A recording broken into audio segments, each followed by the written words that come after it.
Good morning student. हम लोग अर्थशास्त्र में फर्स्ट चैप्टर पढ़ रहे थे, उसमें थोड़ा सा बेसिक देखा था। अब उसको स्टार्टिंग से पढ़ने वाले हैं। अर्थशास्त्र का परिचय। अर्थशास्त्र की बात करें तो अर्थशास्त्र क्या है कि आर्थिक क्रियाओं का अध्ययन कहलाता है कि मनुष्य जो है अपने जीवन यापन के लिए विभिन्न प्रकार की आर्थिक क्रियाओं पर जो कहीं ना कहीं निर्भरता विभिन्न प्रकार की क्रियाएं करता था धन अर्जन के लिए और अपनी आवश्यकताओं को पूरा करता था धन के माध्यम से। अब बात करें कि प्राचीन समय में या औद्योगिक क्रांति आने से पहले मनुष्य जो था वो कौन कौन से साधनों पर, कौन कौन से आजीविका के साधनों पर निर्भर था, जिसमें कृषि, पशुपालन, इन्हीं के माध्यम से वो धन अर्जन का उसका माध्यम था और अपने जीवन का वो यापन करता था।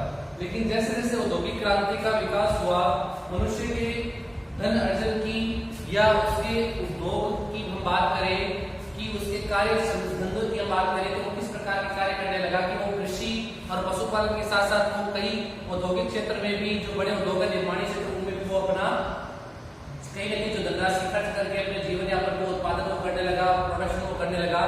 फिर आगे हम लोग पढ़ते हैं कि प्राचीन समय में जो कृषि पशुपालन ये जो था इसके लिए एक शब्द यूज हुआ है, वार्ता। क्वेश्चन क्या है, वो वार्ता शब्द से क्या अभिप्राय है? वार्ता शब्द से क्या अभिप्राय है? वार्ता शब्द का मतलब है आर्थिक क्रियाओं से।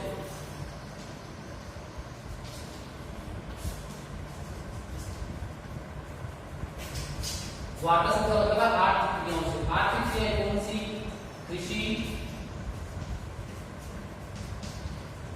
पशुपालन जो बता रखा है कृषि है, पशुपालन है, ये हमारी कौन सी थी? आर्थिक क्रियाएं। कि व्यक्ति जो था वार्ता शब्द, फर्स्ट क्वेश्चन जो हमारा बनता है कि वार्ता शब्द का क्या अभिप्राय है? वार्ता शब्द का अभिप्राय आर्थिक क्रिया से कृषि, पशुपालन आदि आर्थिक क्रिया। फिर आगे बढ़ेंगे जैसे जैसे औद्योगिक क्रांति का विकास हुआ, व्यक्ति जो है उन उद्योगों से दूसरे निर्माणी उद्योगों की ओर अग्रसर होने लगा। फिर बात करें कि अर्थशास्त्र जो है, अर्थशास्त्र का मतलब है धन का अध्ययन, आर्थिक क्रियाओं का अध्ययन। अर्थशास्त्र की अगर बात करें तो अर्थशास्त्र के जनक किसको माना गया? जनक, अर्थशास्त्र के जनक जो है विश्व में एडम स्मिथ को माना गया। एडम स्मिथ अर्थशास्त्र के जनक कौन है? एडम स्मिथ को अर्थशास्त्र के जनक माना गया। लेकिन प्राचीन समय में जैसे जो बता रखा है कि भारत में भी अर्थशास्त्र में भारत के विचारकों की बात करें तो दादाभाई नौरोजी, ठीक है, इसके अलावा जो बता रखा है दयानंद सरस्वती, ये भी जो है कुछ अर्थशास्त्री माने गए। लेकिन विश्व स्तर पर बात करें तो अर्थशास्त्र के जनक कौन है? Adam Smith. अर्थशास्त्र के जनक इन्हें क्यों कहते हैं? इन्होंने पुस्तक लिखी थी। अर्थशास्त्र के जनक है एडम स्मिथ। इन्होंने अपनी परिभाषा या अपने जो विचार थे पुस्तक में लिखे थे और वो पुस्तक जो थी 1776 में प्रकाशित हुई थी। पुस्तक का नाम है an inquiry into the nature causes, an inquiry into the nature causes of the wealth of nation, causes of the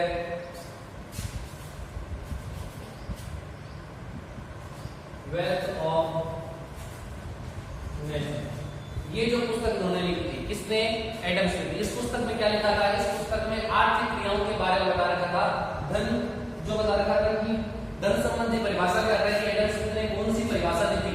Adam Smith अर्थशास्त्र को किस तरीके से समझते थे कि इन्होंने कहा कि अर्थशास्त्र क्या है? धन का विज्ञान है। और इन्होंने इसी परिभाषा को अपने इस पुस्तक में प्रकाशित किया। धन अर्जन किस तरीके से कर सकते हैं, धन की अपने जो विचार थे अर्थशास्त्र को लेकर उन्होंने इस पुस्तक में प्रकाशित की। फर्स्ट मोस्ट क्वेश्चन हमारा बन रहा है कि वार्ता शब्द का क्या अभिप्राय है? सेकंड क्वेश्चन जो बन रहा है कि अर्थशास्त्र के जनक कौन है? Adam Smith. और अर्थशास्त्र के जनक जो थे एडम स्मिथ, उनके द्वारा लिखी गई पुस्तक an inquiry into the nature causes of wealth of the nation. ये पुस्तक लिखी गई कब? लिखी गई 1776 में। इन्हें अर्थशास्त्र के जनक माना गया। इसके अलावा हमने जो पिछली क्लास में पढ़ा था कि अर्थशास्त्र में जो जितने भी अर्थशास्त्री हुए हैं वो अपने अलग अलग तरीके से अर्थशास्त्र को उस नजरिए से देखते हैं, उसके हिसाब से अर्थशास्त्र को परिभाषित करते हैं। अर्थशास्त्र को परिभाषित करते हैं तो इसमें कौन कौन से अर्थशास्त्री जो कहीं ना कहीं हुए हैं जिनमें हम बात करें, फर्स्ट नंबर पे अपने आगे एडम स्मिथ। एडम स्मिथ ने कौन सी परिभाषा दी थी? धन संबंधी परिभाषा।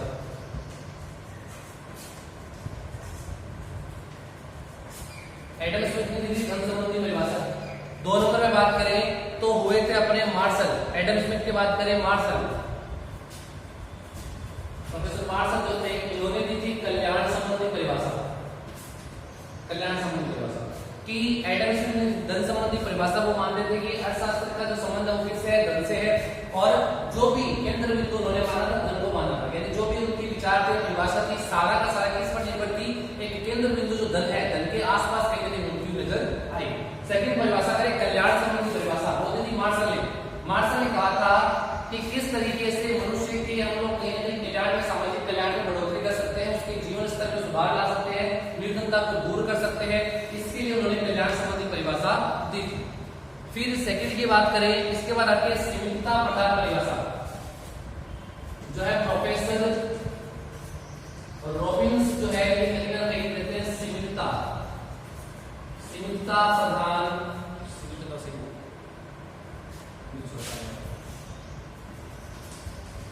सीमितता प्रधान परिभाषा।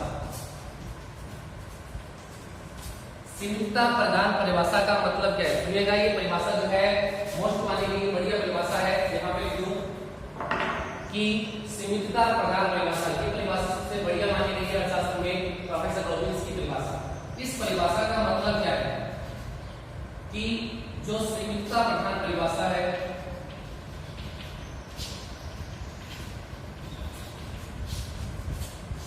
सीमितता प्रधान परिभाषा का मतलब है कि प्रोफेसर रॉबिन्स ने समझाया कि अर्थशास्त्र में जो भी व्यक्ति है, हर व्यक्ति के सामने क्या उसकी जो एक समस्या आती है कि उसकी आवश्यकताएं क्या होती है, आवश्यकताएं असीमित होती है, कि व्यक्ति की आवश्यकताएं असीमित होती है। जैसे एक आवश्यकता पूरी, दूसरी आवश्यकता उत्पन्न होगी, तो कहीं ना कहीं आवश्यकताओं का अंत नहीं है, कि व्यक्ति अगर कहीं ना कहीं उसकी सामान्य आवश्यकता पूरी हो गई, जीवन यापन करने के लिए सामान्य आवश्यकता है रोटी कपड़ा मकान, अगर ये आवश्यकता पूरी हो गई तो फिर विलासिता की वस्तु की ओर अग्रसर होगा, वो भी हो गई, फिर धीरे धीरे जो बढ़ती वस्तुएं बढ़ती चली जाती है, तो व्यक्ति की आवश्यकताएं क्या होती है, असीमित होती है। और जो साधन होते हैं व्यक्ति के पास, साधन क्या होते हैं, सीमित होते हैं। साधन क्या होते हैं, सीमित। साधन की बात करूं जैसे धन और समय, व्यक्ति के पास साधन क्या होते हैं, सीमित, और व्यक्ति अपने सीमित साधनों के द्वारा अपनी असीमित आवश्यकताओं को पूरा करता है। इस परिभाषा को थोड़ा सा विस्तार से हमें समझना पड़ेगा कि सीमितता प्रधान परिभाषा किसने दी, प्रोफेसर रॉबिन्स ने दी थी। रॉबिन्स ने क्या बताया, रॉबिन्स ने कहा कि अर्थशास्त्र में जो मुख्य समस्या है वो ये है कि व्यक्ति की जो आवश्यकताएं होती है वो क्या होती है, असीमित, और जो उसके पास साधन होते हैं, मनी, समय, वो क्या होते हैं, कहीं ना सीमित, और व्यक्ति अपनी असीमित आवश्यकताओं को सीमित साधनों के द्वारा, यदि आपकी पॉकेट में 10,000 रुपए है तो आप किस तरीके से अपनी अलग अलग आवश्यकताओं को पूरा करते हो, तो सबसे पहले तो मनुष्य ये देखेगा कि उसके पास साधन कितने हैं, प्लस फिर ये देखेगा कि उसकी तीव्र आवश्यकताएं कौन सी है। ऐसी आवश्यकता जो पहले कहीं ना कहीं पूरा करने की जरूरत है, जैसे व्यक्ति को कहीं ना कहीं अगर मान लो भूख लग रही है तो उसके लिए पहली आवश्यकता क्या होगी कि उसे भोजन की आवश्यकता है। अगर एक आवश्यकता पूरी होगी फिर दूसरी आवश्यकता उत्पन्न होगी, तो सबसे पहले वो अपनी तीव्र आवश्यकताओं को पूरा करता है, और ऐसी आवश्यकताएं जिनको वो कुछ समय के लिए टाल सकता है तो वो नेक्स्ट बाद में उन आवश्यकताओं को पूरा कर सकता है। तो सबसे पहले तीव्र आवश्यकताएं पूरी होती है सीमित साधनों के द्वारा, किस माध्यम से, चयन के माध्यम से। चयन के माध्यम से व्यक्ति चयन करता है कि कौन सी वस्तु उसे चाहिए या चाहिए, प्लस उसके साधन पे भी वो डिपेंड करता है। तो अपनी सीमित साधनों के द्वारा असीमित आवश्यकताओं को व्यक्ति चयन के माध्यम से पूरा करता है, और यह समस्या सबके सामने आती है। फिर नेक्स्ट परिभाषा की बात करें, वो है विकास प्रधान परिभाषा है।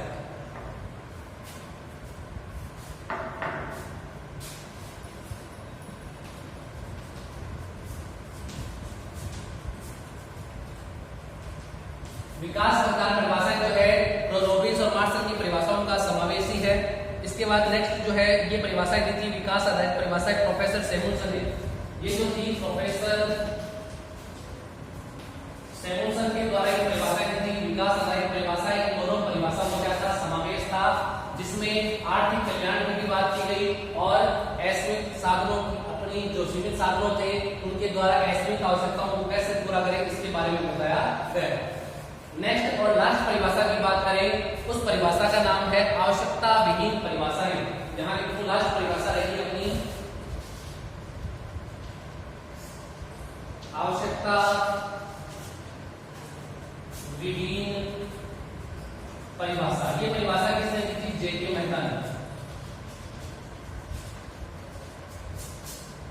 आवश्यकता विहीन परिभाषा किसके द्वारा दी गई? जेके मेहता के द्वारा दी गई। कि ये परिभाषा कहीं ना कहीं अर्थपूर्ण, इस परिभाषा को ज्यादा विशेष समय जानने की जरूरत नहीं है। इस परिभाषा का मतलब क्या है? आवश्यकता विहीन परिभाषा जेके मेहता के द्वारा बताई गई। जेके मेहता ने बताया कि व्यक्ति अपनी आवश्यकताओं को क्या कर ले? कम कर ले। कि व्यक्ति इच्छा रहित स्थिति में आ जाए तो, लेकिन ऐसा संभव नहीं है। जो भी मनुष्य होता है कहीं ना कहीं अपनी आवश्यकताएं उसकी होगी। अगर आवश्यकताएं नहीं होगी तो उनको पूरा करने के लिए वो कहीं ना कहीं कार्य नहीं करेगा। और कहीं ना कहीं अर्थशास्त्र जो है हमें लिए आर्थिक क्रियाएं होती नहीं तो पढ़ने को नहीं मिलता। तो यहाँ पर जेके मेहता कह रहा है कि अपनी आवश्यकताओं को कम कर लो, साधु संत बन जाओ।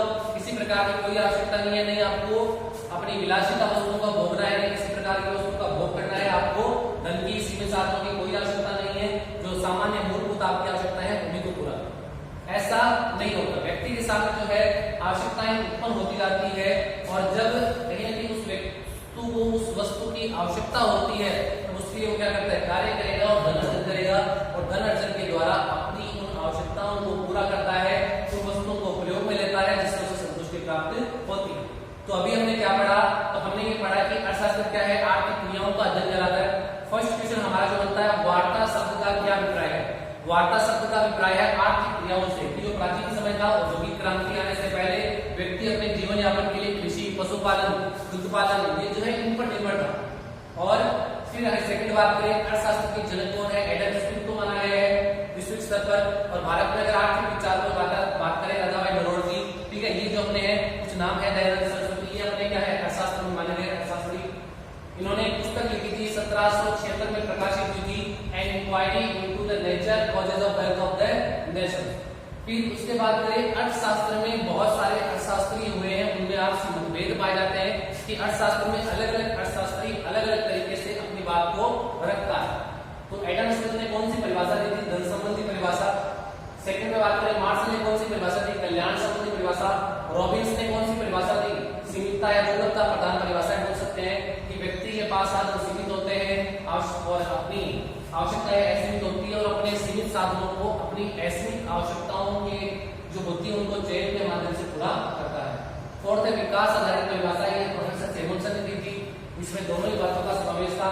और लास्ट में जो था आवश्यकता विहीन परिभाषा, ये कहीं इतनी महत्वपूर्ण नहीं है, जेके मेहता के द्वारा दी गई एक इच्छा रहित मानव की कल्पना जो बताई गई। फिर आगे हम लोग पढ़ेंगे अर्थशास्त्र में क्या पढ़ने वाले हैं। अर्थशास्त्र में उपभोग, उत्पादन, विनिमय, वितरण। अर्थशास्त्र के दो भाग आपको बताए थे कि अर्थशास्त्र के कितने भाग है। अर्थशास्त्र के दो भाग बता रखे हैं, व्यष्टि और सेकंड जो अपना है समष्टि। व्यष्टि एक लघु इकाई है और समष्टि एक दीर्घ इकाई है। व्यष्टि में हम एक व्यक्तिगत उपभोक्ता, उत्पादनकर्ता, कीमत निर्धारण ये सब पढ़ने वाले हैं।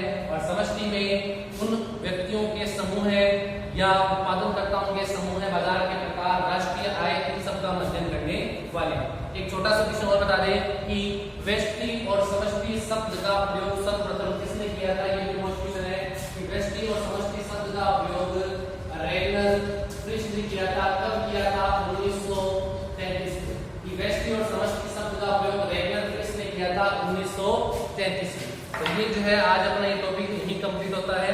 फिर नेक्स्ट डे हम लोग पढ़ने वाले हैं व्यष्टि समष्टि में क्या अध्ययन करेंगे, उनका अंतर हम लोग पढ़ने वाले हैं। और इसमें 3 क्वेश्चन और बनेंगे, उत्पादन संभावना वक्र, सीमांत लागत, अवसर लागत, ठीक है। इसके अलावा अर्थशास्त्र के प्रकार, अर्थव्यवस्था के प्रकार के